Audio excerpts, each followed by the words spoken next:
Bem, gente, como eu estava falando, semana passada a gente fez uma revisão, né, de orientação do objeto,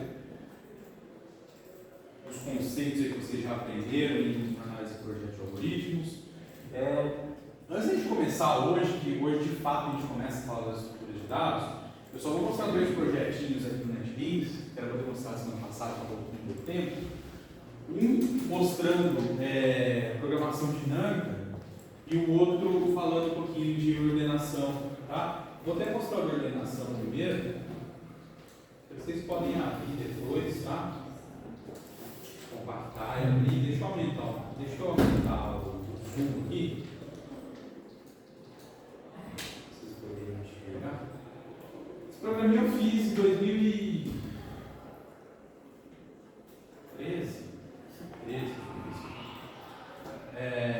Uma disciplina, né, doutorado, tá? Era só para estudo mesmo. Tá? É a execução dos algoritmos de ordenação, tá? Então, selection sort, insertion sort, global sort, shell, merge das duas abordagens, né? O top-down e o bottom-up. Top-down que é recursivo e bottom-up que é interativo. Quick sort com particionamento em 3 vias e o heap sort usando o heap binário máximo. Qual que é a ideia desse projetinho aqui? Cada um desses pontos aqui representa um valor. E cada um desses valores, então o que eu estou querendo dizer é o seguinte: se eu tenho esses quadrados na tela, o meu primeiro ponto que vale 1, se ele tivesse ordenado, ele estaria aqui. O ponto que vale 2, o ponto que vale 3, o ponto que vale 4, o ponto que vale 5, o ponto que vale 6 e assim por diante. Então, além de estar na ordem horizontal dentro do valor, ele representa também esse valor na altura do ponto. Tudo bem? Então, se tudo tiver. Então, o que isso aqui representa, né? Isso aqui são valores, está tudo pontilhadinho, são os pontos que estão fora de ordem. Cada ponto representa um valor do array, de elementos que estão no array. Então, qual que é a graça aqui do programa? Você, com um slider aqui que tem embaixo de cada um, você pode ver, na verdade, os algoritmos já foram executados. Sabe, os algoritmos já são executados, e é guardado tudo que acontece durante o processo de ordenação para a gente poder enxergar mexendo nesses sliders, nesses deslizantes para a direita e para a esquerda. Então, no selection sort, antes mesmo de eu executar ali, como funciona o selection sort? Só para a gente relembrar, a gente já falou semana passada. Procura pelo menor, põe no lugar. Procura pelo menor, põe no lugar. Procura pelo menor, não é assim que acontece? Ó, vou arrastar para vocês verem. Olha lá, ó. Então tá pegando o menor, pondo no lugar. Pegando o menor, pondo no lugar. Aqui vai mudando a cara, porque o menor vai saindo daquela posição e vai sendo substituído pelo cara que estava lá no início, no fim da sequência ordenada. Certo? O insertion sort, qual era a ideia? Eu pegava um valor e inseria na posição, né? Olha lá. Isso vai acontecendo, estão vendo? Quando os pontinhos estão parados aqui no meio do caminho, ó, é aquele processo que eu venho andando com o valor à esquerda até chegar na posição dele. Tá? É ordenado. O bubble sort, aí a gente vai ordenando de um lado para o outro, né? E vai trocando os adjacentes. É ordenado. O shell sort, aí a gente tem as ordenações, o H-sorting, né? Então veja, depois que vai passando, ele vai ficando ordenado, estão vendo? Até que no fim, né, a gente vai ter o H1, que aí, aqui eu acho que é o H3 ainda, agora o H1 permite ordenar. Merge sort. Vejam que é bem a cara do que o algoritmo faz, não é? Ó? Aqui é subir a árvore esquerda da metade da esquerda, aqui é subir a árvore da direita da metade da esquerda. Na hora que as duas estão, na verdade já aconteceu isso várias vezes, na hora que essas duas estão prontas, ou seja, eu fui para a esquerda, fui para a direita, aí tem que fazer o merge das duas, gerando a subárvore, gerando esse intervalo ordenado, né? Olha lá. Agora vai acontecer a mesma coisa do lado direito.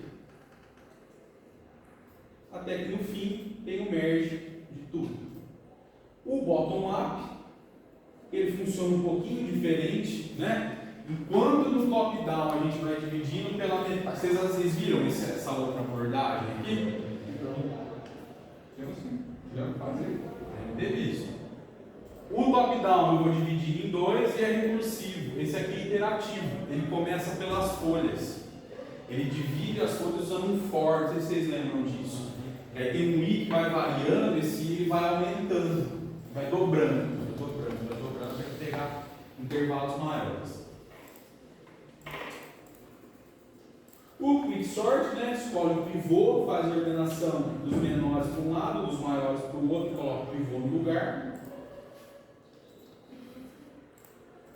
O quicksort em 3 vias, que é para resolver o problema de muitas chaves duplicadas. Vocês viram o quicksort em 3 vias? O quicksort do normal, vamos dizer assim, o que acontece? Você tem um array com os valores, você escolhe um pivô. Então vamos falar que é o primeiro elemento. A gente vai colocar do lado esquerdo os menores que esse cara, do lado direito os maiores que ele. Na hora que a gente tiver isso organizado, a gente tem a garantia que se a gente trocar ele pelo último da parte menor, eu não estrago a ordenação, concorda? Ponho esse para cá, esse aqui vem para cá. Nesse ponto, eu tenho que nessa posição, o elemento que deveria estar ali está ali já de fato. E aí, depois do particionamento, né, que esse processo é dividido em 2 partes, eu rodo o quicksort para a esquerda e para a direita. O 3 vias, o que ele faz? Além de fazer os menores e os maiores, ele organiza também os valores que são iguais. Então, ao invés de dividir em 2 partes, ele divide em 3. Porque no final, imagina que eu tenho muitos valores iguais a esse aqui, que vai ser o pivô dentro do array. Então, para eu poupar trabalho, o que vai acontecer? Todo mundo que é igual a esse, o meu array vai sendo dividido em 3 partes agora. Vai sendo montado em 3 partes. Aqui os menores, aqui os iguais, aqui os maiores. Então, no final das contas, quando eu tenho a ordenação pronta para esse intervalo, eu tenho um intervalo aqui no meio dos caras que são iguais ao pivô. E aí o processo ele é repetido. Para de falar. O processo ele é repetido do lado esquerdo e do lado direito. Se quiser conversar, sai. Beleza? Professor, isso aumenta o número de for? Não. E aqui o ipsort. Ipsort se estrutura o heap, não era isso? E aí vai trocando a raiz pelo último. Olha lá, estão vendo que vai aumentando do fim para o começo? E vai descendo a raiz, né? Dando o top-down de heapify para reorganizar o heap. Tá bom? Então tem algumas opções aqui, se vocês quiserem dar uma olhada depois, tá? Dá para ver, opa, dá para trocar cor, dá para pôr desenho com barra, tá? Então, vocês podem dar uma olhada depois. Tudo bem? O alinhamento, aqui, seria um exemplo de programação dinâmica. Qualquer ideia. Algoritmo de alinhamento de sequências, não poderia ser uma string qualquer. Aqui são 2 sequências de aminoácidos, 2 proteínas a ideia. Isso aqui é parte de bioinformática, tá? De biologia computacional, coisa que eu estudei no doutorado. Isso aqui foi um programinha que eu fiz com uma apresentação, um trabalho, uma disciplina. Um programinha mais didático, né? Então, qual que é a ideia? É encontrar nessas 2 strings aqui, onde cada letra representa um aminoácido, uma proteína, quanto que elas estão, quanto que eu consigo emparelhar elas, falar assim, ó, uma região aqui ela é parecida com a região na outra, ó, tem uma outra região que não é parecida e que provavelmente no processo evolutivo entrou um aminoácido aqui ou saiu um aminoácido. Então, a gente escolhe o algoritmo, são algoritmos, na verdade, simples, né? Não são, vamos dizer assim, são algoritmos mais didáticos, né? Não são os algoritmos que são usados na prática. Então, alinhamento global, eu estou alinhando proteína no DNA, porque dependendo do tipo de estrutura biológica que eu estou, bioquímica na verdade, né? Que eu estou ordenando, eu preciso de uma matriz de pontuação que vai falar quanto que um aminoácido M, de metionina, é parecido com o N. 100%, concorda? São dois que são iguais. Ah, mas e o N e o V? Será que eles são parecidos? Será que tem uma chance do processo evolutivo, um N se tornar um V? Ou seja, o códon dele, ATC, sei lá, estou inventando, tá? CGA. Será que esses dois caras aqui no processo evolutivo há a chance disso aqui se tornar isso? Ou seja, ter uma troca no gene, né? Ou será que não? Será que a chance é tão pequena que na verdade o que aconteceu? Ou eu tive uma remoção aqui, ou eu tive uma inserção. Então, a ideia desse programinha é isso. Então, se eu for alinhar essas duas, eu tenho essa tabela aqui. A gente usa programação dinâmica. Por quê? Se eu for calcular o score dessa célula aqui, que seria a comparação do V com o C, estou levando em consideração tudo que aconteceu antes, se eu fosse fazer isso de forma recursiva, eu teria que calcular isso, isso e isso, porque para gerar esse valor eu preciso desses três aqui antes, entenderam? Só que para eu fazer esse, eu preciso desse. Para fazer esse, eu preciso desse e assim por diante. Se eu vou fazer de forma recursiva, eu vou ter muito trabalho, porque na hora que eu chegar aqui, eu vou ter que calcular tudo. Entenderam o que eu estou querendo dizer? Então, o que acontece? Eu uso programação dinâmica.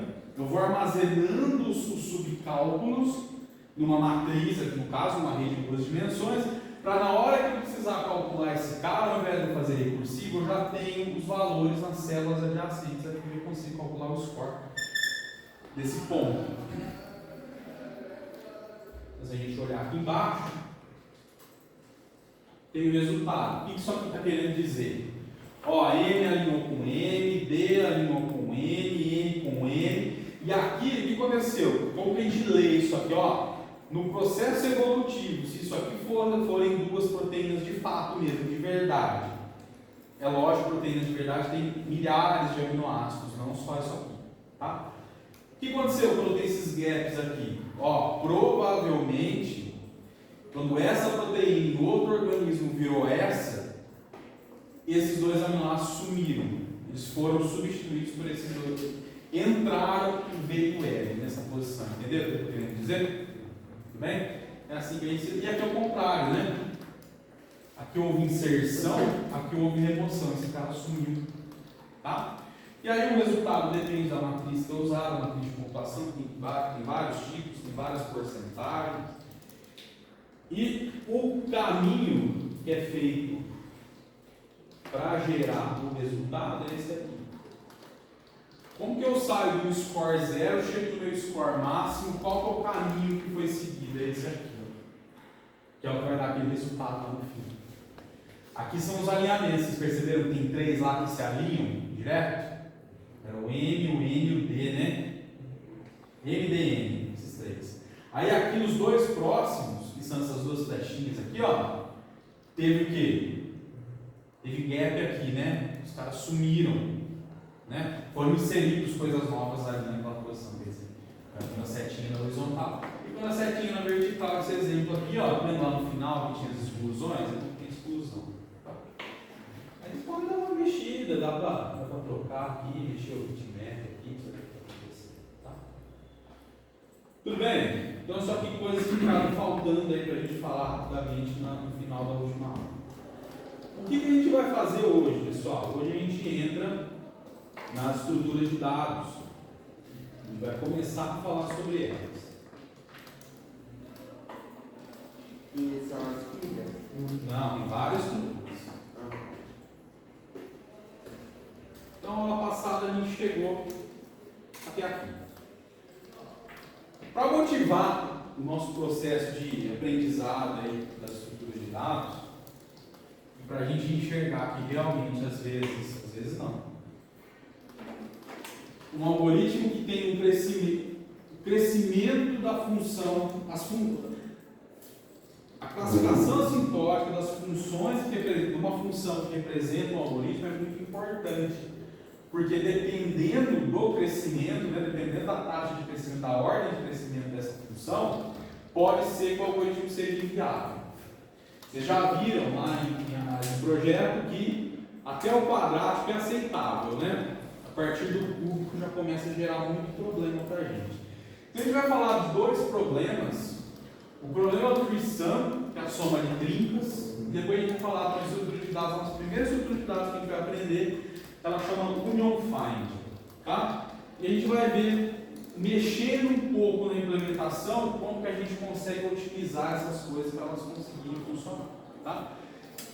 Vamos começar com uma instância mais simples da soma de trincas, que é a soma de duplas. Qual que é a ideia aqui? Depois eu vou falar a aplicação, tá? Para que isso aí serve de fato. Qual que é a ideia? Dado um conjunto de números inteiros, buscar todos os pares que, quando somados, resultam em zero. Então imagina que eu tenho um array qualquer. Enfiar.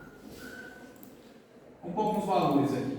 2, 3, 5, menos 4, menos 5, 10 e 11. Tá bom. Não ficou muita coisa. Qual que é a ideia? Esse caso aqui não vai dar. Vai ter um só.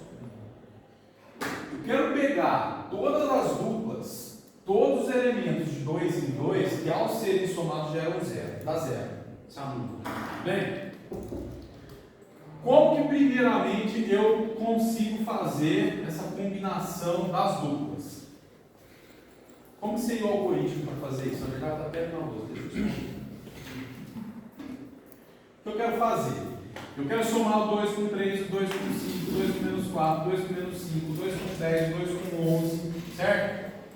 Depois, o 3 com 5, o 3 com menos 4, o 3 com menos 5, o 3 com 10, o 3 com... Por que eu não falei o 3 com 2? Porque eu já somei o 2 com o 3, certo? A ordem aqui não importa.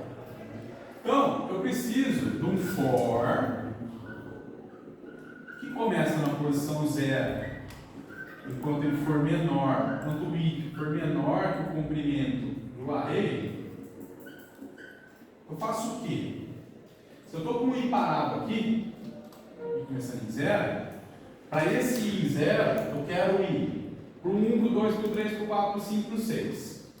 Quando o meu i avançar para a próxima casa, eu quero ir para o próximo e assim por diante. Concorda? Tudo bem? Tá. Uma coisa que a gente já tem que pensar aqui. O i, ele pode chegar aqui na última. Se o i chegar aqui, ele não tem vizinho. Concorda? Então, vamos ver se o nosso algoritmo do jeito que vai ter problema, mas agora vamos deixar claro que pode ser que aconteça alguma coisa. Eu quero um J agora que faça esse papel de andar à direita do I até a última posição. Então, J é igual a quanto? I mais 1. Você começa na casa da direita do I, né? Você não começa no próprio I, porque senão você vai estar somando ele com ele mesmo. J menor que A, ponto N. J mais 1. Certo? Então veja, eu vou ter esse comportamento. O I vai começar aqui, aí o J vai variar até aqui. Depois o I vem para cá, o J vai variar até aqui. Depois o I vem para cá, o J vai variar até aqui. Na hora que o I estiver na última posição, vamos para as posições aqui, ó. Na hora que o I estiver na posição 6, vai entrar nesse for aqui? Não vai. 6 mais 1 dá 7, só que vai dar falso, não vai entrar no for. Não é? Vai entrar? Não vai. Então não tem problema, pode deixar o i perdido ali mesmo, chegando até a última posição. Eu quero garantir que o i não vai dar esse passinho a mais num processo de milhões de itens. Não faz muito sentido. Mas se mesmo assim você quiser, é só subtrair um daqui. Eu vim para uma casa antes. Né? Como eu verifico se a soma desses pares que vão sendo gerados vai ser igual a 0? Se o array na posição i mais o array na posição j for igual a 0, quer dizer que eu encontrei uma dupla, certo? Então eu posso contar aqui, posso ter um contador aqui que eu quero saber, simplesmente eu quero saber quantos que ao serem somados dão 0. Tudo bem daqui? Qual que é a ordem de crescimento disso aqui? Quadrado. Está claro isso? Tanto o foro externo quanto o foro interno dependem do tamanho do problema, que no caso é o tamanho do array. Certo? E isso acontece. Pessoal, tem gente mexendo no computador aí, acho que aí no fundo, né? Vocês estão copiando? O que vocês estão fazendo? Estou fazendo o exemplo com base no algoritmo que você passou. Ó, eu não vou ficar chamando atenção, tá? Mas eu acho melhor vocês prestarem atenção no que eu estou falando. Na hora que eu falar agora é um exercício, não sei o quê, usa o caderno para anotar. Só estou dando um conselho, tá? Se quiser continuar usando o computador, use. Mas, pela minha experiência, não dá certo. E na hora que começar a trabalhar esse clipe também, eu vou começar a berrar, tá? Aí, é um saco, né? Tem que chamar a atenção de adulto, eu vou chamar. Olha lá o algoritmo aqui. Tudo bem? Então, o I vai de 0 até o tamanho do array, né? Para a casa anterior. O J começa em I mais 1, se a soma for igual a 0, eu mostro quais são esses, qual é o par, tá bom? E ponto 1 a mais.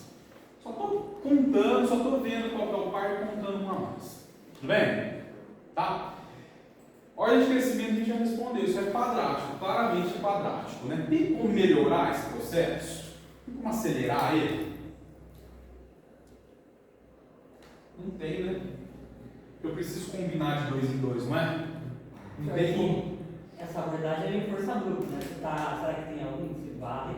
Mas não tem outra solução, tem? Tem que fazer todos os testes. Tem outra solução? Esse força bruta aqui? Não tem como resolver, tá?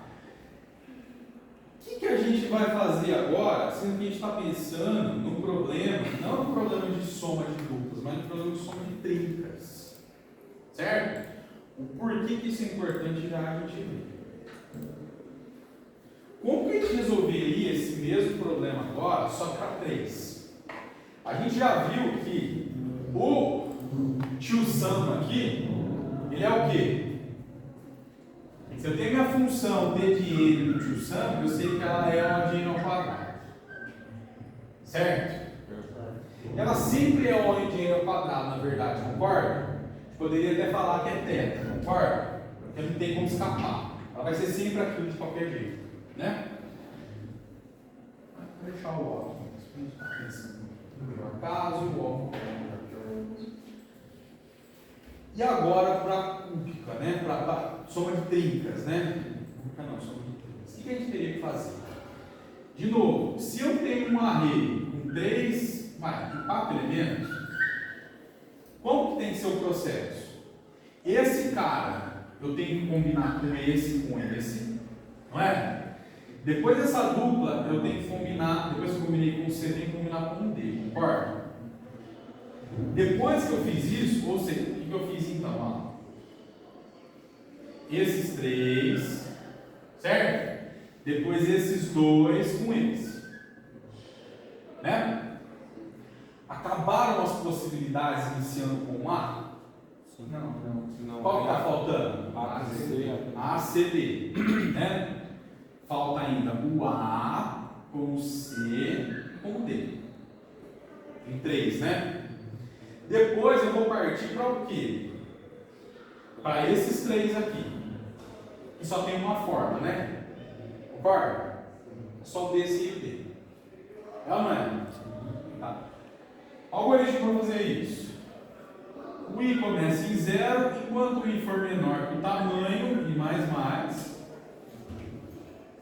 o J começa em I mais 1, enquanto o J for menor que o tamanho, J mais, e depois o K começa em J mais 1, enquanto o K for menor que T, T é o tamanho, tá? Do array.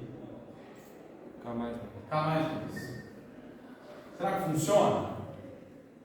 Vamos ver aqui no desenho. Professor, só que aí o N aumenta ou não? Que N? O N quadrado.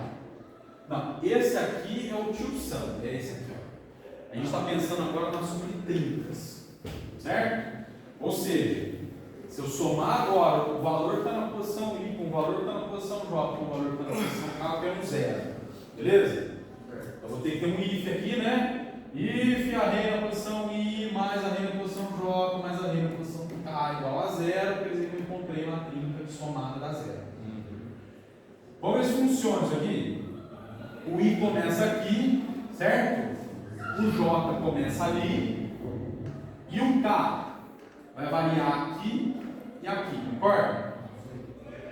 Né? Então nisso eu vou ter A, B, C, A, B e D. Beleza?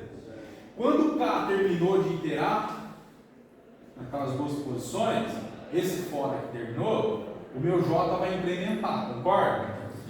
O J vai vir para cá, né? E o K vai ter essa posição que só válida, concorda? Nisso eu vou ter mais uma trinca, A, C, D. Certo? O K vai incrementar, vai terminar esse for, o J vai incrementar, vai estar parado aqui, só que na próxima rodada do I não vai entrar no J, concorda? Sim. Porque não vai ser válido aqui. Desculpa. O J vai parar aqui, só que eu não vou ter o K, né? Isso eu quis dizer. Agora um passo adiante. O J vai estar aqui, não vai entrar no for do K, o J vai incrementar de novo, certo? E aí vai acontecer o quê? Vai incrementar o I.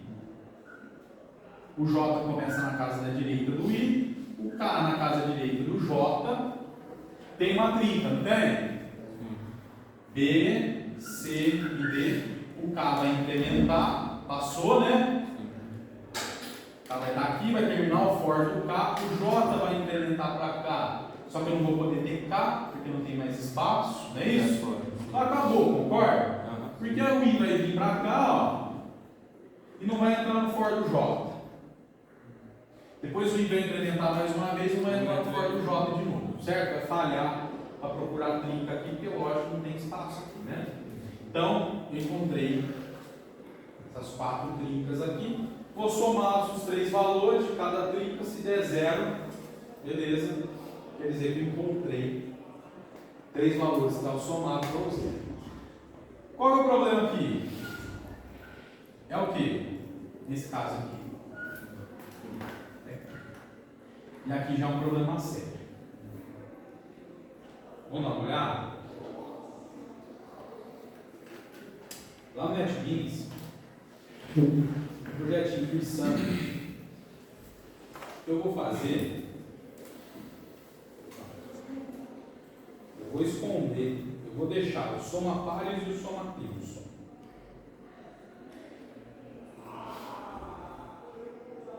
Certo? O que está acontecendo aqui, ó? Eu pego do sistema a quantidade de milissegundos atual, isso aqui é uma marcação do relógio do sistema, certo? Você vai gerar um valor long, é um long. E no final do processo, eu pego de novo. Aqui, ó. Porque o que eu quero temporizar, fazer um benchmark, entre aspas, é esse processo do quê? De fazer o tio sum. Então eu tenho um array, passo ele para o tio sum, aqui imprimir ou não, você vai mostrar ou não os dados. Deixa eu mostrar como está implementado aqui embaixo para vocês verem. Criar array, cria um array, tá certo? Só vai criar um array no tamanho especificado aqui, não precisa fazer na mão. E o tio sum, o que tem de diferente do que estava lá no slide, né? Tem se imprimir aqui e aqui. Tá? Posso passar verdadeiro ou falso, imprimir ou não, para dar ou não esse system.out.println, tanto no array quanto nas dúvidas que foram sendo encontradas. Tá bom? Olha lá. E ele vai fazer exatamente isso, vai contar a quantidade de pares. Deixa eu comentar o pensando também, ó. Deixa só a soma dos dois. Eu estou criando uma array de 2.000 posições, certo? 2.000 valores. Tá? E esses valores, eu acho que não tem aleatoriedade neles não. Deixa eu relembrar. Eu tenho valores de 5 em 5. Os negativos e positivos. Tá? Então faz um campo negativo e um campo positivo.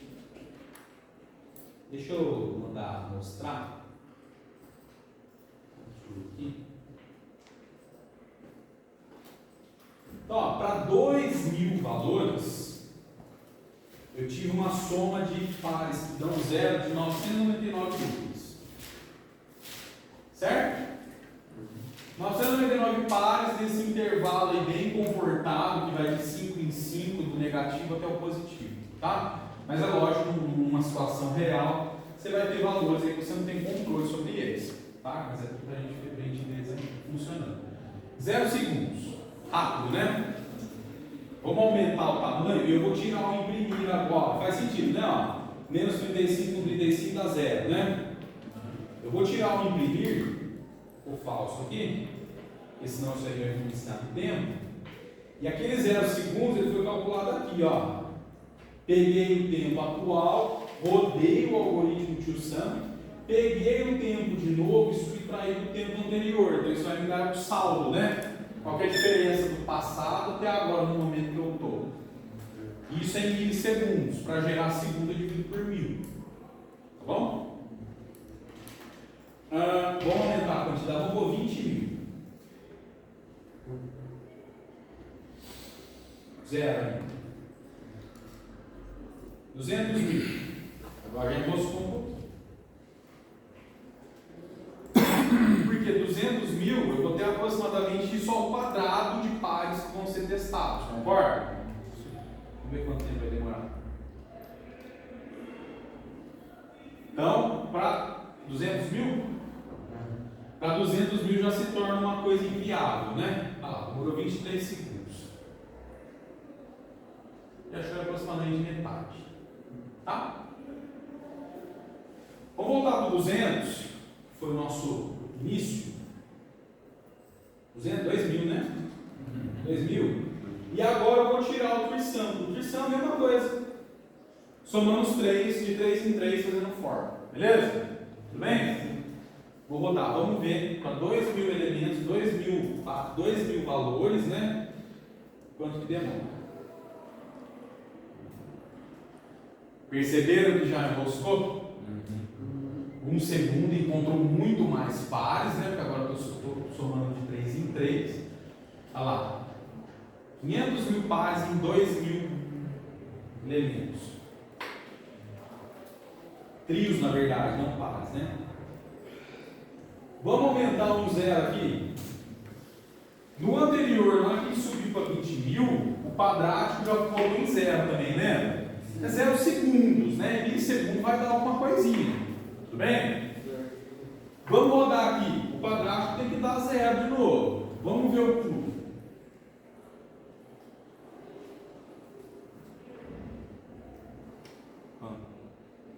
Claramente não é uma solução boa. Concorda? Não apareceu ali ainda, já vai aparecer. Mas claramente, se convence que não presta, não serve para o nosso carro.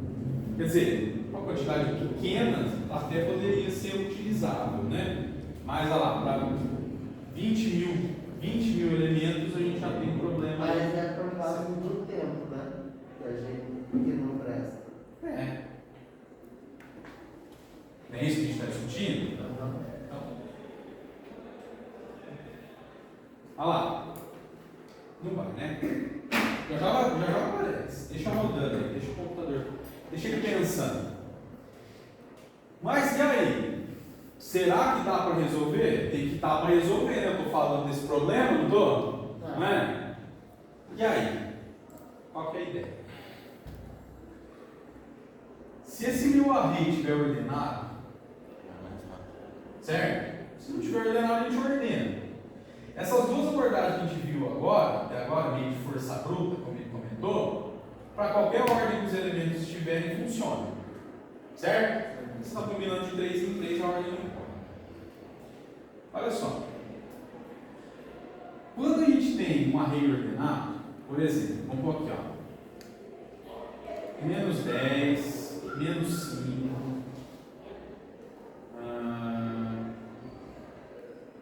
2, 3, 7, 5 e 7. 5 e 7.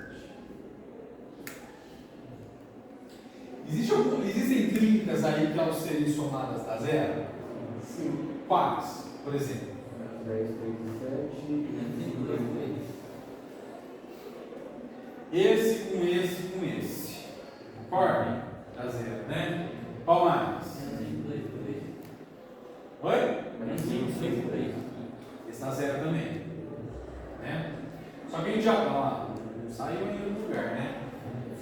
Na verdade saiu, está fazendo. Às vezes vai até overflow no computador, tá? Fazer de 3 em 3 é um problema. Agora olha só. O que vocês acham? Se eu pegar dois valores, certo? Vamos pegar, eu vou até colocar de propósito mais um. A gente tem mais uma 30 agora. Tem? Esses dois com esse? Se eu pegar, somar esses dois, vai dar quanto? Menos 15. Quem que eu tenho que procurar? Quem que obrigatoriamente tem que ser o terceiro valor para a soma da zero? O valor positivo desse valor ou a soma de dois valores que dá valor? Não, mas se eu somar mais Não, dois, sim, eu somo 4. Eu quero somar de 3 em 3. Se eu já combinei 2, não faltando 1. O valor Não é? positivo dele. Quer achar É o inverso, né? É o sinal invertido. É isso? Com outro sinal. Se isso aqui deu menos 15, eu só vou ter uma 30 que dá 0 para esses dois se eu tiver o 15 número do lado de lá, concorda? Isso aqui não está ordenado? É, 3 valores por Ah, 10 no lugar desse. Pego a soma, inverto o sinal e faço a busca binária aqui. Né? Para quanto que foi a ordem de crescimento? Não. Quadrado log n. Não é? Por quê? O processo de combinar de 2 em 2 a gente não está. Não é? É quadrático. O processo de buscar na busca binária, no pior caso, eu fui dividindo em 2, eu tenho a altura da árvore que é proporcional ao log de 2, não é? Sim. Log n base 2. Ou seja, eu tenho um processo de escolher as duplas sendo que quadrático, mais quem? Mais não, né? Vezes quem? A busca binária. Não é isso? Que é LG de I. Esse algoritmo aqui, então, ele é o quê?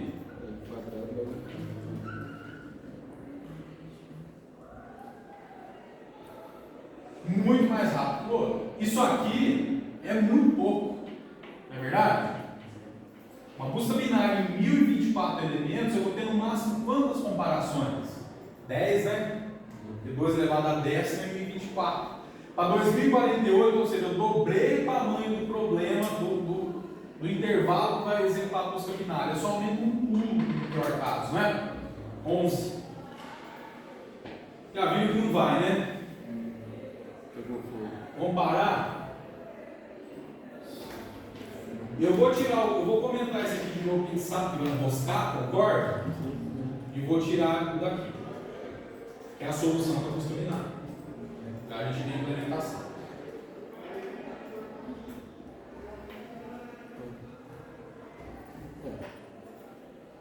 Seis segundos, uma coisa que não estava terminando, tá bom, tá? Tá. Vamos multiplicar por 10. Eu acho que ainda vai resolver. 200 mil pontos, 200 mil valores, eu não cheguei na motivação ainda, né? Por que a gente está fazendo isso, afinal de contas, né? Porque é legal? Não, tem uma aplicação normalmente, né? Vamos ver aqui. Aumentei 10, o outro tinha, na outra vez, o quadrado, ele tinha dado, não lembro agora, 23?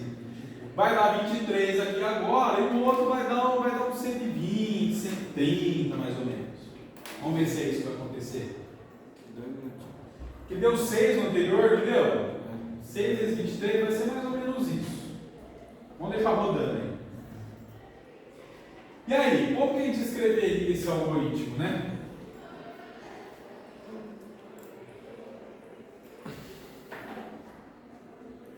É um for igual a 0. Só vai mudar o carro. Isso, ó. E mais. Vou pôr N aqui, vai. N é o tamanho do barriga, tá bom? For J. Professor, o J não seria I mais. Isso, mais um. Obrigado. Tá. E aí? Agora entra a busca binária a partir do K. Agora seria. Você já ordenou, já selecionou 2. K, vou fazer a busca binária que vai me dar a posição. Certo? Implementação aqui no Java mesmo, tá? Arrays, binary search. Não, o Java tem. Tem, opa. A gente vai vai ter. que pensa. A disciplina é exatamente essa, né? Ensina não, Vocês vão ser cientistas da computação, não vão? Vamos. Saber como as coisas funcionam, né? Agora eu nunca lembro a ordem da assinatura, mas eu acho que é a chave que você quer buscar e depois o array. Pode ser que invertido, depois a gente vê ali, tá? Professor, eu falei, eu tenho que obedecer. Não, depois eu abro. Vamos fazendo assim vamos raciocinando aqui, não tem importância a gente inverter, a gente vê o certo. A gente está buscando por quem? Se o meu array chama A, eu quero buscar pelo A na posição I mais o A na posição J, com o sinal invertido, certo? No array. Isso vai me dar uma posição K. Se eu encontrei, o meu K vai ser maior ou igual a 0. Então vai ser negativo. Agora outra coisa. Imagina que eu tenho os valores aqui, ó. Certo? Vamos falar que o I está aqui e o J está aqui. Só me interessa para cá, concorda? Não é? Porque se o J está aqui, ele já passou por aqui. Não é? Então o que eu quero fazer? O meu K só me serve se ele estiver nesse intervalo aqui, ó. Porque se eu vou fazer a busca binária em tudo, mas se eu achar um K para cá, ele já vai ter sido consumido em algum momento anteriormente. Entendeu o que eu quero dizer? Então eu não preciso dos Ks que vão para cá, senão eu vou começar a gerar tudo K. Vai achar de novo a mesma coisa. Eu não quero. Eu quero só para cá. Então, se o J for menor que K, concorda? Sim. Nisso eu já mato o K negativo. Se não encontrar, já não entra nesse, porque o meu J sempre vai ser positivo, certo? Positivo vai ser negativo. Se isso aqui for verdade, ou seja, eu encontrei, né? Você dá Eu conto mais um. Se eu quiser mostrar, eu mostro o elemento na posição I, o elemento na posição J, o elemento na posição K. Fechado? Entenderam a ideia? De uma coisa muito ruim virou uma coisa ruim. Certo? Que já era aceitável, vamos dizer assim, para o problema. Dá para melhorar? Não. Esse não dá. Tá? Para que usa isso? Né? Para testar se tem 3 pontos na mesma linha, se eles são colineares. Um vai chegar no ponto que a gente já discute. Mas ó, imagina o seguinte. Deixa rodando aí, vamos ver se termina, né? Imagina que você tem um programa de desenho mesmo, que a gente fez aula passada, tá? E nesse programa você consegue desenhar polígonos com vários vértices, tá? Então se você desenhar, por exemplo, você clica aqui, clicando, tá? Clicou aqui, clicou aqui, clicou aqui, clicou aqui, você dá um comando lá para terminar o polígono e você tem isso aqui. Tudo bem? Tem 4 vértices. Tem como eu desenhar esse mesmo polígono de forma mais simples, com menos vértices? Não, né? Não. Se por um acaso agora eu cliquei aqui, cliquei aqui, cliquei aqui, cliquei aqui, vou fazer os pontos maiores, né? Ponto que tem dimensão, mas a gente representa com a bolinha, né? Imagina que esses 3 estão na mesma linha, tá certo? O desenho não está preciso, mas imagina que os 3 estão na mesma linha. Tem como eu simplificar? Tem como eu apagar vértice daí para a minha computação ficar mais simples? Tem, né? Eu posso apagar esse cara. Opa! Se eu tenho 3 valores que ao serem somados dão 0, aí que vem a ideia do Pearson. Mas da onde que você vai tirar esses 3 valores que vão dar 0? Primeira coisa, como que eu testo se os pontos são colineares? Se eles estão na mesma linha. Se a inclinação desse com esse, ou com esse, vou pegar esse primeiro, for igual à inclinação desse com esse, quer dizer que eles estão o quê? Na mesma linha. Certo? Tem um algerismo aqui, ó. Vou deixar o outro rodando lá. Olha lá. Esses três não são colineares, esses três são. Quando três pontos são colineares, a inclinação do primeiro, do P com Q, tem que ser igual à inclinação do P com R. Certo? Diferença em J, diferença em Y. Vocês fizeram isso lá de cálculo, fizeram? Né? Manipulando isso aqui, a gente chega nisso aqui, ó. x1 vezes y2 menos y3, x2 vezes y2 menos y1, x3 vezes y1 menos y2. Isso aqui não é um valor? É um valor no final das contas, não é? Isso aqui não é outro valor? Isso aqui não é outro valor? Três valores que dão zero, quer dizer o quê? São pontos que são colineares. Eu tenho uma infinidade de pontos codificados dentro de alguma estrutura de dados. Eu quero verificar quais são colineares para eu remover os que são desnecessários. O que eu faço? Frição. Entenderam onde eu vou chegar?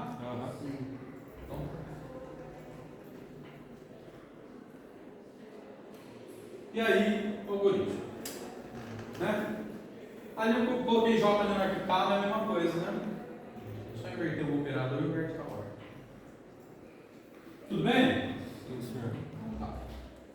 Ô, professor, rapidinho. Nesse questão aí, se você, no melhorar, né? Se você fizer o I, primeiro for, só ir até ele encontrar o primeiro valor, até chegar a zero, né? Que se você tem uma 30 e o ordenado, e o primeiro valor é zero, você nunca vai chegar a zero, né? Assim que os três valores sejam zero. Se você quiser parar. 0, 1 e menos 1.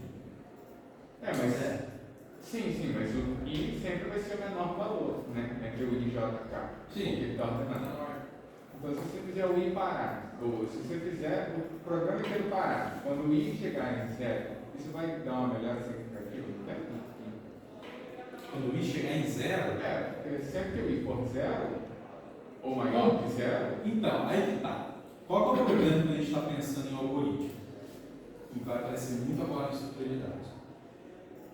Não adianta você ficar criando conjecturas para tentar resolver situações específicas.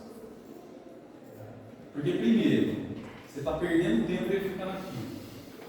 É melhor você deixar o algoritmo resolver de forma global todas as coisas de forma uniforme do que você ficar como if. If isso, faz aquilo. If aquilo lá, não sei o quê. Mas a forma geral já não resolve isso aí? Resolve. Então, compensa. Não compensa.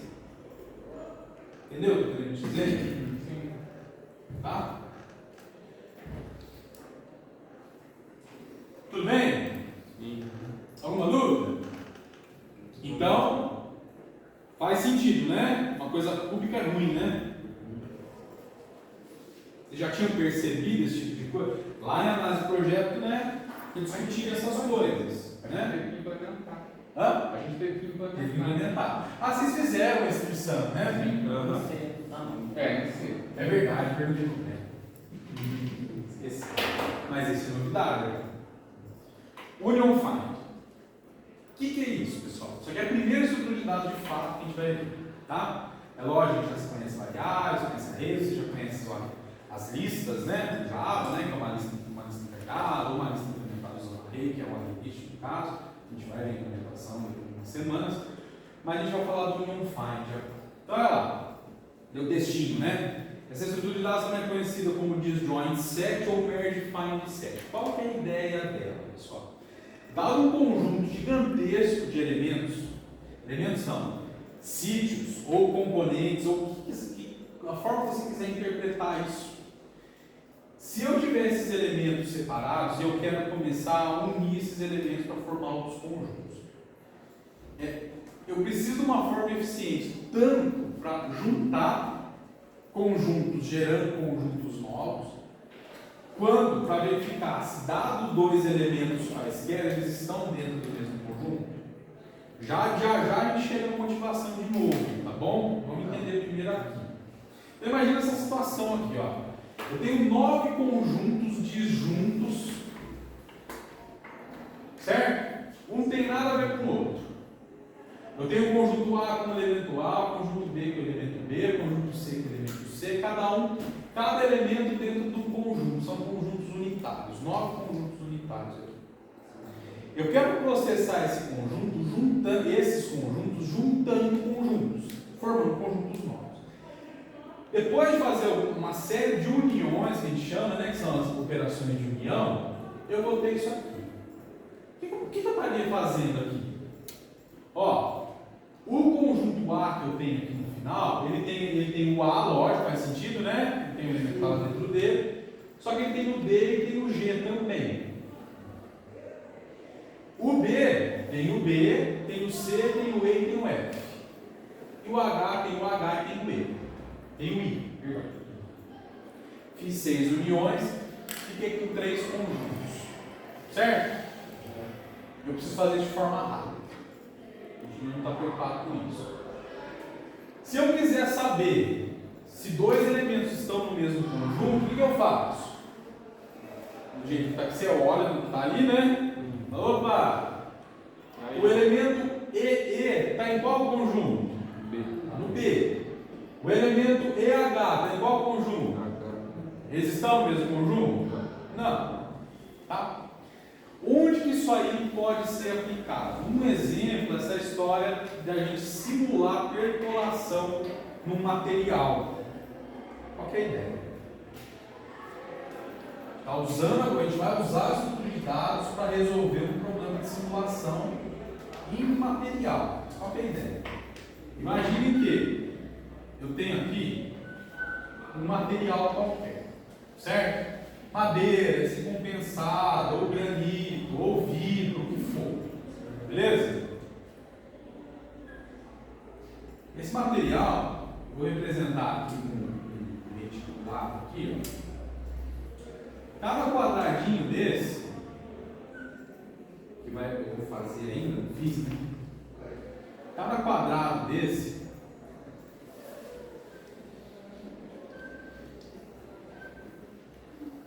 é uma partícula, entre aspas, desse material, certo? Tudo bem? É lógico que na natureza não é assim bonitinho, né? Não sei se seja um cristal, né? Deve bem organizado. Mas cada pontinho desse aqui é uma partícula desse material, certo? Aqui, vamos supor, eu tenho um meio 1, meio 2. Então, vamos falar que aqui no primeiro meio eu tenho água e aqui eu tenho solo. Imagina que isso aqui é um azulejo de piscina, certo? Ou concreto da base da piscina. Você quer que a água infiltre? Não quer, né? Para a água infiltrar e sair do solo, eu tenho que ter um caminho aqui dentro, concorda? Então, imagina que nesse material aqui, a probabilidade de eu ter um poro aqui, ao invés de eu ter uma partícula, eu ter um vácuo, um buraquinho ali, um buraquinho. Vai, vou falar que é de 10%. 10% do material tem pó. Então, se eu tenho aqui 1, 2, 3, 4, 5, 6, 7, 8. 8 vezes 8, 64. 10% dá 6, quase 7, não é isso? Então, vamos falar que eu tenho isso aqui, ó. 1, 2, 3, 4, 5, 6 e 7. Tem buraco, certo? Se tem água aqui, aqui tem um buraco, esse buraco enche de água, concorda? Aqui tem buraco? Não, não, não e não. Esse buraquinho que tem água vai vazar nos outros? Vai. O resto é isolado, né?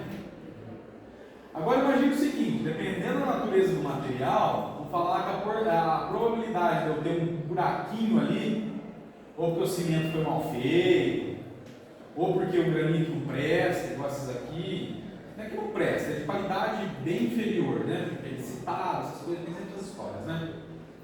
Você fala, nossa, esse chão deve ser super caro, né? Às vezes é mais barato que porcelanato, porque é granito vagabundo. Mas serve para alguma serve para serviço. Então, imagina que a porcentagem é maior. Então, aleatoriamente, você vai ter buraquinhos aqui. Certo?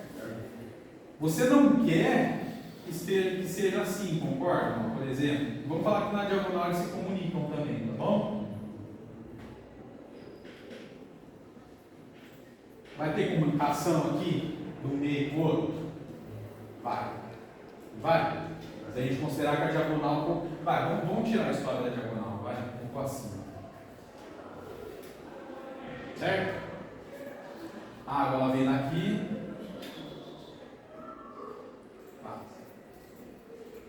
Ah, mas é só um pedacinho. Não, mas imagina que isso aqui está em nível microscópico. Você tem bastante coisa aqui. E não é 2D, né? Concorda? Isso aqui é 3D. Você tem um monte de camadas dessa para trás e para frente. Entendeu o que eu estou falando? Se você tem um monte de comunicação daqui para cá, o que acontece? Você está vazando, né? Você quer isso? Tem como simular isso? Tem. Qual que é a ideia? Se você considerar cada um desse aqui como um conjunto disjunto, cada pedacinho desse é um desse. Certo? E você começa o processo, ó. Une esse com esse. Une esse com esse. Une esse com esse. Vai abrindo poro, certo? No nosso modelo. Nosso modelo vai ter uma matriz, entre aspas, com tudo fechado. A gente vai mandar abrir um poro em um determinado ponto.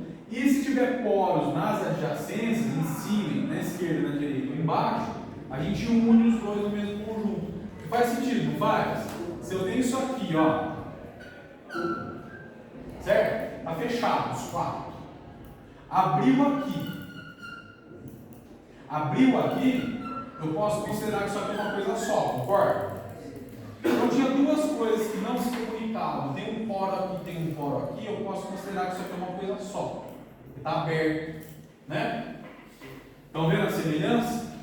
A ideia aqui? O que é isso aqui? Parece um mapa. É um simuladorzinho que eu fiz, usando essa estrutura de dados. Imagina que aqui, isso aqui, essa seção aqui, seção transversal, né? Tem material aqui. Aqui tem água, aqui é outro meio. Vou abrindo poros aqui, até uma hora que há comunicação. Certo?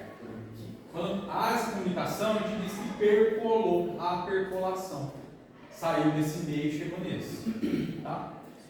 Vou botar o simulador para vocês verem, aí depois a gente começa a falar da estrutura do dado em si. Lá no NetBeans, tem um projetinho lá também, chama percolação. Vamos mudar ele? Vamos ver se ele vai ficar um pequeno. Não, olha lá. Estou criando poros em pontos aleatórios. Está vendo? Está ficando verde aqui, ó? Ficando azul aqui, ó? Eita. Eu tenho 22.500 pontos. Aqui é a porcentagem de poro que tem no material. Estou em 27% por enquanto. Olha lá, são os poros que estão sendo abertos. O azul seria que é a comunicação. Falando com o meio de cima é água. Opa, já está umedecendo o negócio, já está formando aquela mancha no porcelanato. Eu falo, porcelanato sem vergonha. Chegar lá vai se escorregar. Vai chegar lá e vai ter que tomar a ideia é, ele vai parar na hora que, ó, estou em 55%. É um pontinho só que fez tudo se comunicar. Vocês estão vendo que foi aparecendo de pedação depois? É lógico, né, que isso não é uma coisa 100% acurada, porque, ó, se a gente for pensar, o negócio vem daqui para cá, concorda? Ele não vai dar a volta. Entendeu o que eu estou falando? Esse tem a gravidade. Se a gente está pensando na água da piscina, aqui, igual eu falei, deu exemplo, e a gravidade está puxando para baixo, aqui comunicou, estão vendo? Ó? Não é para a água voltar, concorda? Mas a ideia da percolação deu para entender, concorda? Ou seja, eu saí daqui e consegui chegar aqui. Isso não é bom, né? Então tá. Vocês podem ver o código, tá bom? Bonitinho, né? Vamos fazer o seguinte. A gente vai ver algumas implementações do Union Find. Vai a mesma ideia do tio Sam. A gente vai aumentando, a gente vai melhorando a implementação. Vai ver 4 implementações. Eu usei, estava sendo usada no simulador uma implementação que é rápida. Eu vou fazer o seguinte: ao invés de eu dar esse tempinho para ficar desenhando, eu vou pôr tempo zero aqui. Então, se eu rodar, já vai me dar instantaneamente o resultado, certo? O que eu vou fazer? Eu estou numa implementação rápida. Vocês viram que foi instantâneo, né? Vou aumentar o tamanho do problema. Vamos por 800, o tamanho do coisa. Vamos por 300. Foi rápido também, certo? Vamos mudar a implementação. A gente está usando uma implementação rápida. Vamos pegar a pior. Foi instantâneo, concorda? Dei play e já tinha o resultado, né?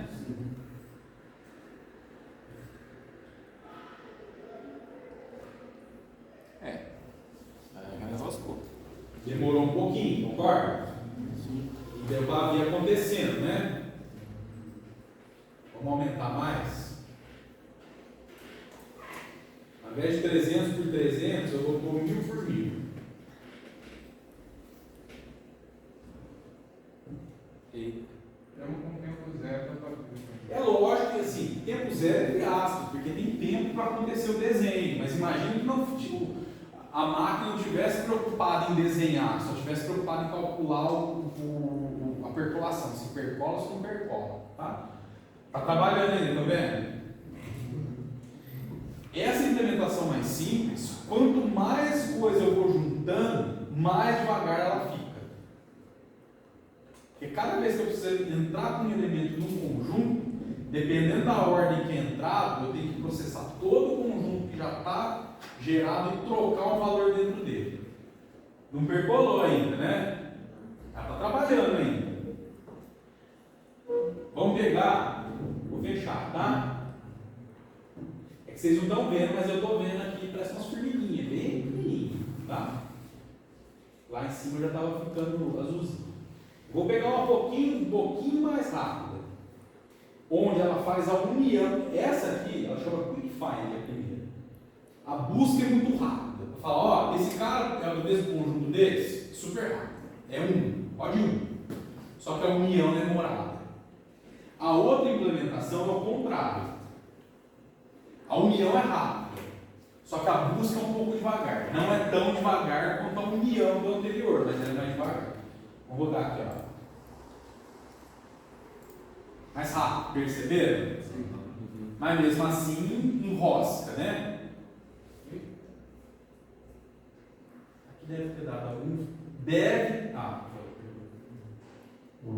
Certo?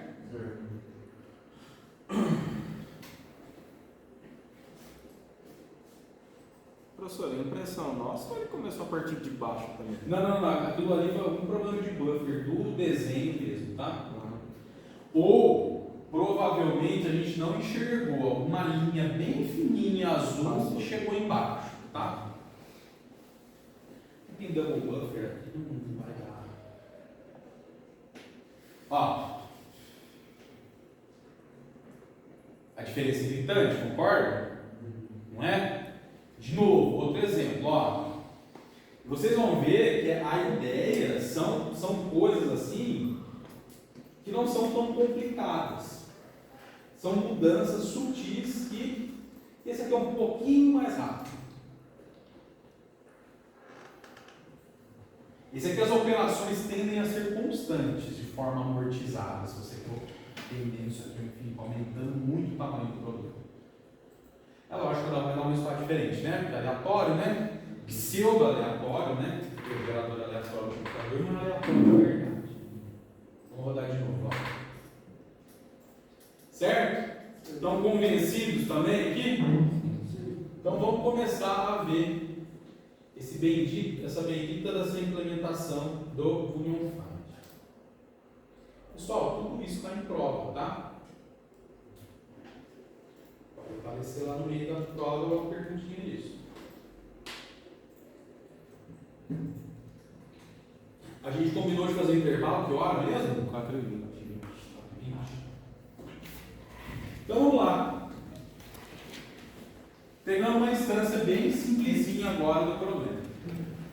Imaginem que eu tenho 10 pontos, certo? Cada ponto desse aqui se a gente for enxergar como conjunto, são 10 conjuntos unitários, mas a gente pode enxergar como qualquer outra coisa, como esses poros, como terminais, que você pode ligar fio entre eles para conduzir eletricidade, e assim por diante, tá?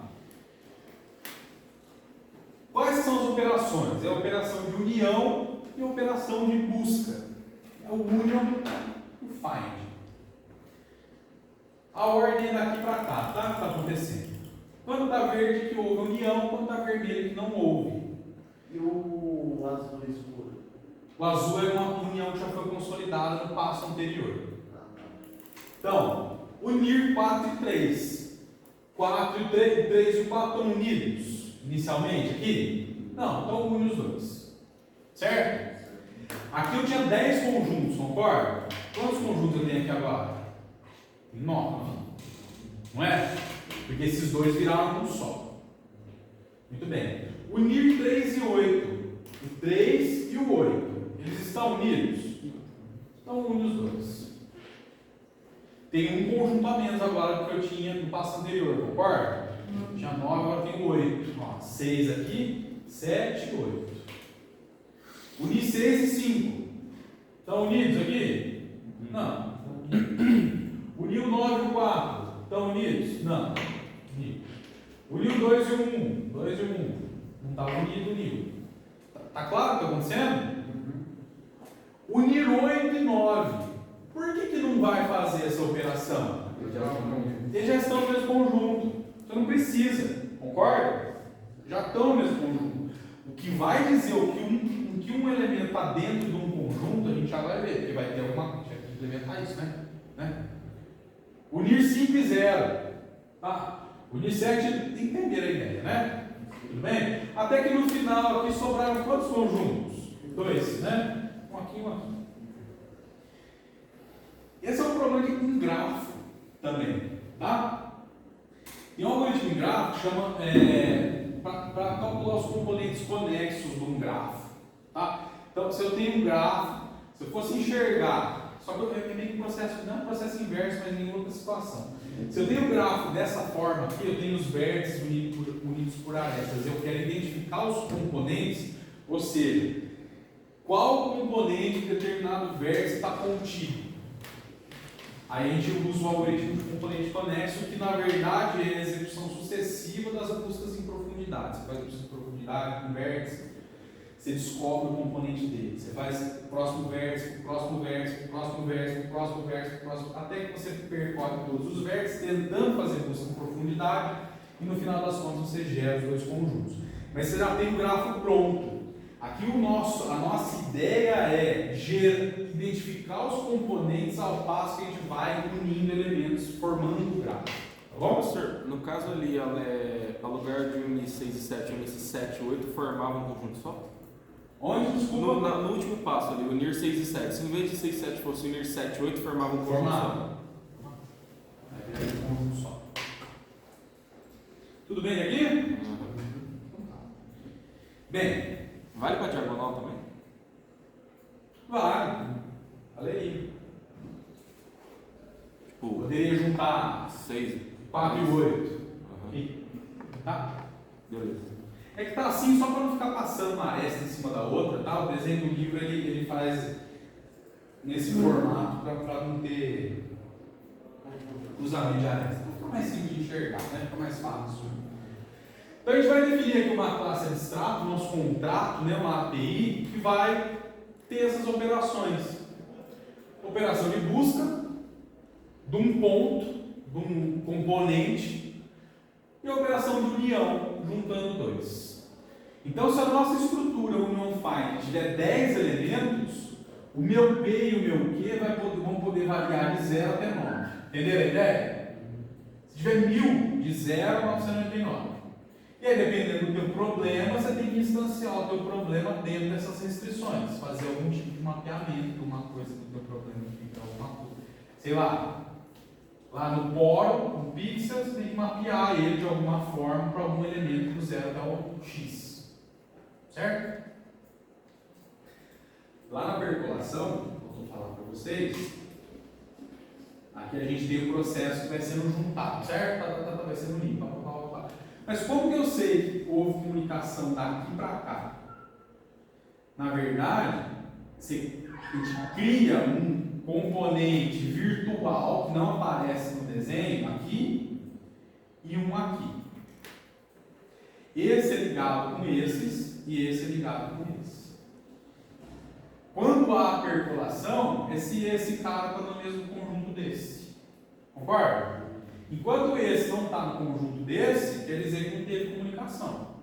Mas eu vou abrir os poros e vai fazendo a junção, se eu tiver coisa, um poro lá de cima, embaixo, esquerda e direita, vai construindo aquele desenho, né, aquela comunicação que vai acontecendo.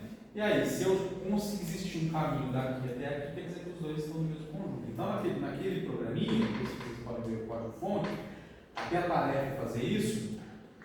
Você vamos lá, olhar lá, sempre vai verificar, percolou, o que é o processo de percolar? Se esse cara está no mesmo conjunto desse, se tiver, quer dizer que percolou. Fala, não percolar é quando dá 100% de poro aberto, não teve caminho? Na verdade, se você tiver 100% de poro aberto, você não tem material, então você obrigatoriamente tem que percolar, concorda? Você não tem nada ali, não está pegando negócio. É que assim, a ideia é a seguinte. Você sorteia não é que o material, talvez seja difícil de entender isso.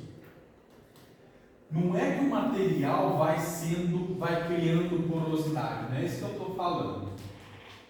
O que eu estou fazendo? Abrir um poro. Então, num material que eu tenho X% de poro, será que percola? Pus mais um poro. Se eu pus mais um poro num montante, aumentou minha porcentagem. Será que nessa porcentagem percola? E assim por diante. Só que, de novo, na natureza, a gente fez um negócio bem comportadinho aqui, né? Bonitinho, né? Pode ser que um poro seja maior, um poro seja menor. A gente tem que ver dimensões, tá certo? Então, não é essa. A interpretação bem, uma porcentagem de poro, será que percola? Essa é a ideia. Bom, e é lógico, é um simuladorzinho didático, né? Não é uma coisa real. Ô professor, e como a gente vai saber se vai percolar, se um está no conjunto do outro? Se esse é o conjunto desse, desse jeito aqui. Tá tudo preenchido. Criou um poro aqui, criou um poro aqui. Já está claro que isso aqui está no mesmo conjunto, concorda? Sim. Isso aqui também. Esse está no mesmo conjunto desse? Não. Então, o que quer dizer isso? Não tem comunicação, não é? Sim. Conseguiu andar do lado do outro. Abriu um poro aqui, abriu um poro aqui, abriu um aqui, abriu um aqui, abriu um aqui, abriu um aqui. Tem comunicação? Ainda não. Não considera as diagonais não, tá? Eu falo para considerar aquela, mas não considera não. Tem comunicação? Não. Esse cara está nesse conjunto aqui todo, E esse está nesse aqui, por enquanto. A partir do momento, posso abrir um poro aqui ou um aqui. Se eu abrir aqui, está todo mundo no mesmo conjunto. Então eu verifico, essa extremidade está no mesmo conjunto dessa? Tá. Se tá, quer dizer que tem um caminho ali dentro que você chega de um lado para o outro. Certo? Que horas são? 10. Já a gente para, tá? Só vou falar aqui da API, depois a gente começa a falar, depois do intervalo a gente começa a falar das implementações. Então, o Union Find, eu vou ter um contador que vai me dar a quantidade de conjuntos que eu tenho no momento, certo? Inicialmente, quando eu criar a estrutura, se ela tem 10 componentes, inicialmente ela vai ter 10 conjuntos. Concorda? Só tem 1000 componentes, só tem 1000 conjuntos. Find. Eu vou retornar um inteiro que representa o conjunto desse componente, desse elemento, que vai variar de 0 a 9. E o union, eu vou juntar esse cara nesse cara aqui. Certo? Olha lá. O conjunto que contém P com o conjunto que contém M. Vou juntar os dois conjuntos. Se forem, esse é o P e esse é o Q, eu formei o Q? Isso aqui agora. Concorda? Certo? Tá? Depois de rodar a minha. E o connected, que é para saber se está unido. Certo? Se eles estão no mesmo conjunto. É o find de um tem que ser igual ao find do outro. Concorda? Se isso aqui retorna um componente que retorna o conjunto que esse cara aqui faz parte, se eu retornar o conjunto que o P faz parte, se for o mesmo conjunto do conjunto que o P faz parte, quer dizer que eles estão no mesmo conjunto. A representação do conjunto é um inteiro, esse inteiro for igual. Isso, a gente vai representar como inteiro. Na verdade, o que a gente vai fazer? A gente vai representar os elementos de 0 até n, certo? A nossa primeira implementação, a gente vai ter um array que chama ID. Esse array ID, o que ele vai conter? Ele vai conter o tamanho dele vai ser n, então imagina que aqui é 5, vai, 0 a 4, tudo bem? Esse array vai ter 0, 1, 2, 3, 4. A posição é o elemento. Então, esse aqui é o elemento 0, elemento 1, elemento 2, elemento 3, elemento 4, componente que for. É o nome que vocês quiserem, ou conjunto. Esse é o conjunto que ele faz parte. O componente 0 do conjunto 0, componente 1 do conjunto 1, componente 2 do conjunto 2, componente 3 do conjunto 3, componente 4 do conjunto 4. Forma mais simples de unir dois conjuntos. Como que seria? Eu quero unir o 1 e o 3. Eu vou jogar o 1 dentro do conjunto 3. O que eu faço? 3. Entenderam? Ou seja, esse array que representa os identificadores dos conjuntos, para a posição 1, que é o elemento 1, está no conjunto 3, e o 3 está no conjunto 3. Só que qual que é o problema aqui? Se eu agora tentar mandar, é sempre assim, ó, eu vou tentar inserir esse nesse. Então o conjunto desse faz parte desse. Pega ele, entendeu? Que está entrando no outro, tá? Eu tenho o 1 aqui e o 3. Esse aqui é o conjunto 3, esse é o conjunto 1. Entendeu? Falando? Isso aqui é o que está dentro, isso aqui é a posição. Se eu vou mandar esse cara entrar aqui dentro, eu tenho que pôr 3 aqui, concorda? Porque vai virar um só, 3, o 1 e o 3. Certo. Né? Qual é o problema?